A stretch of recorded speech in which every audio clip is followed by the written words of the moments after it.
جب حق پر رہتے ہوئے تمہاری مخالفت حد سے بڑھنے لگے تو سمجھ لو اللہ تمہیں کوئی مقام دینے والا ہے۔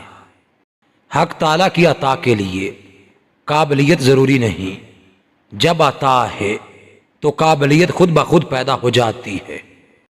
اللہ مہربان ہو جائے تو حضور پاک صلی اللہ علیہ وآلہ وسلم کی محبت مل جاتی ہے، اور حضور پاک کی مہربانی ہو جائے تو عبادت ملنا شروع ہو جاتی ہے۔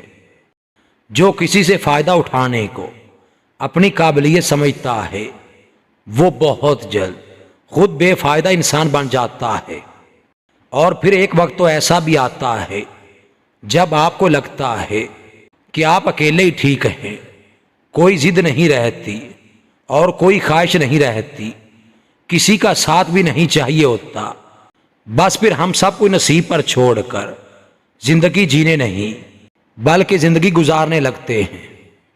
تھوڑی دیر صرف 15 منٹ کی تنہائی میں بیٹھ کر اللہ اللہ کر لیا کیجئے، دیکھیے تو صحیح کیسی کیفیت پیدا ہوتی ہے۔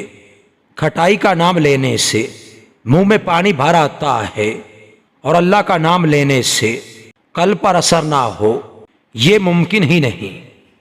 انسان کا ظاہری جسم مچھر سے عاجز آ جاتا ہے، لیکن اس کی روح ساتوں آسمانوں کو گھیر لیتی ہے۔